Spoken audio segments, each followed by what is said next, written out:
Ciao a tutti e bentornati sul canale. Oggi siamo alle Azzorre, nel bel mezzo dell'Oceano Atlantico, e dopo 2 anni di viaggi in Italia siamo tornati finalmente a viaggiare all'estero. Seguiteci in questa nuova avventura che durerà una settimana circa, alla scoperta di questa terra meravigliosa.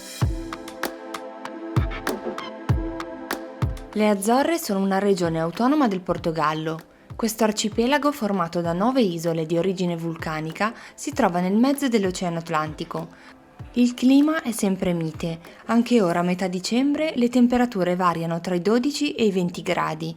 Piove spesso, ma è anche vero che in una sola giornata è possibile vedere tutte e 4 le stagioni, come piace dire agli azzoriani.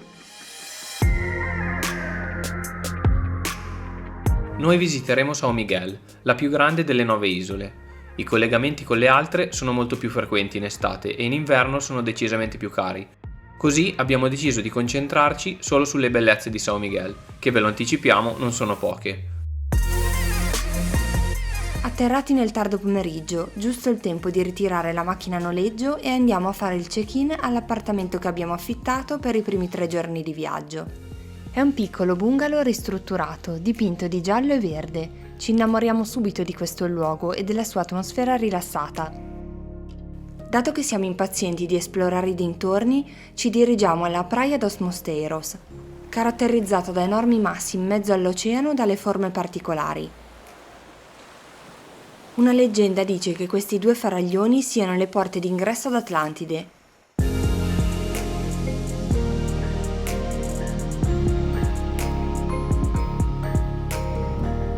La sabbia e gli scogli sono tutti neri, grazie alla loro origine vulcanica. In alcuni punti sembra proprio di camminare su una colata lavica solidificata.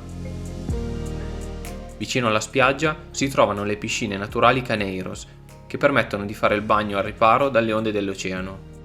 Come primo posto visto non è stato niente male, e anche il tramonto della nostra prima sera alle Azzorre è stato davvero speciale. Siamo pronti e carichi per domani, dato che ci aspetta uno dei posti più iconici dell'arcipelago. Dopo la colazione partiamo subito, destinazione Sete Cidades.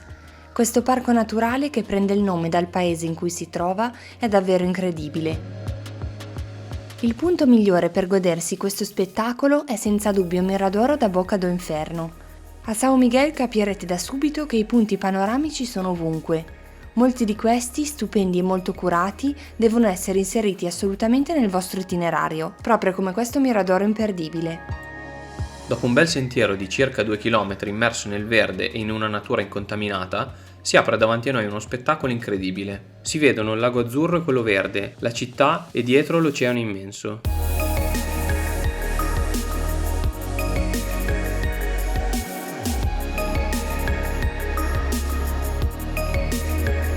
Si capisce dalla forma dei 2 specchi d'acqua che siamo di fronte a 2 vulcani spenti ed è davvero impressionante e bellissimo. È stata creata una passerella per ammirare il panorama sottostante, ma se camminate ancora un pochino troverete un piccolo sentiero da cui la vista, secondo noi, è ancora migliore. Tornando verso la macchina, sempre sullo stesso sentiero che abbiamo fatto all'andata, ci siamo fermati al lago do Canario, anche questo di origine vulcanica, ricchissimo di vegetazione. Merita assolutamente una visita. A 5 minuti di auto troviamo una parte dell'antico acquedotto che proprio dal lago do Canario portava l'acqua alla città di Ponta Delgada. Viene considerato un patrimonio di valore storico per l'isola.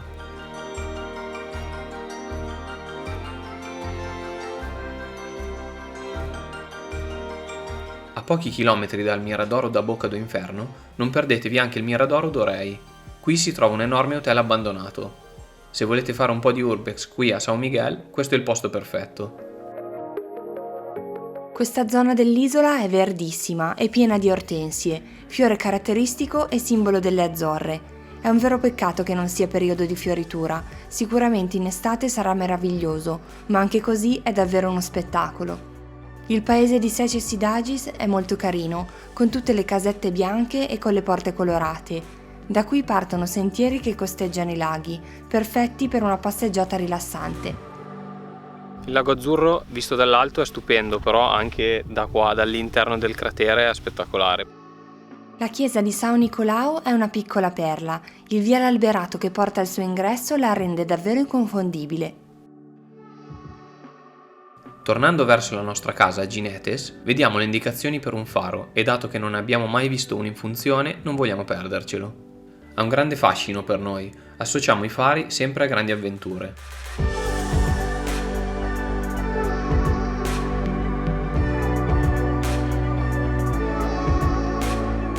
Prima che venga buio, facciamo un'ultima passeggiata qui accanto al faro, alle piscine naturali di Ferraria. Siamo da soli e c'è un vento fortissimo e la sensazione di libertà è bellissima.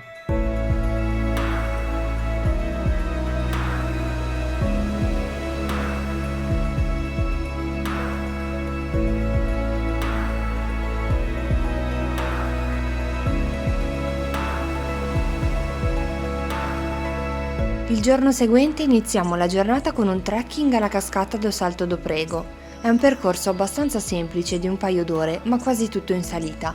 La vegetazione intorno a noi è davvero incredibile e ci lascia senza parole. Ci sembra davvero di essere una foresta tropicale o una giungla. Ci sono diversi corsi d'acqua da guardare e si possono fare incontri interessanti. In questa foresta infatti vivono diversi galli e galline allo stato selvatico. Arrivati al Salto do Prego, la potenza dell'acqua crea un rumore assordante e uno scenario unico. In estate è anche possibile fare il bagno nel laghetto sotto la cascata, anche se a quanto pare l'acqua è sempre ghiacciata.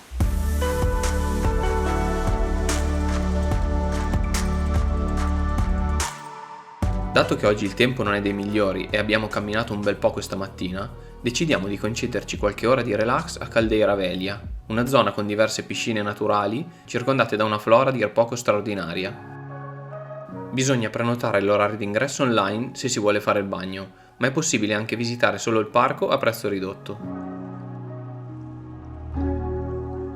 Le acque della prima piscina che incontriamo hanno una temperatura che si aggira intorno ai 35-38 gradi.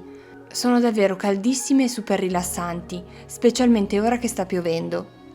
La zona viva della caldeira è giustamente transennata, dato che l'acqua è bollente e ci si potrebbe ustionare.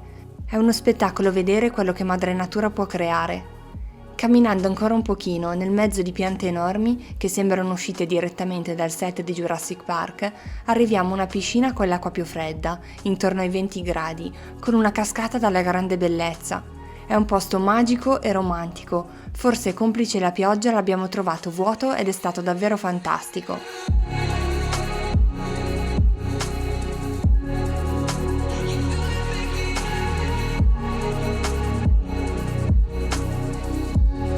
Dopo esserci riposati nell'acqua termale, ripartiamo alla volta del Miradoro da Barrosa, da dove si può ammirare l'iconico lago do Fogo con le sue acque azzurre. Ma non sempre le cose vanno per il verso giusto e i piccoli imprevisti in viaggio purtroppo sono dietro l'angolo. Alle nostre spalle ci dovrebbe essere un panorama stupendo e invece c'è solo un muro di nebbia.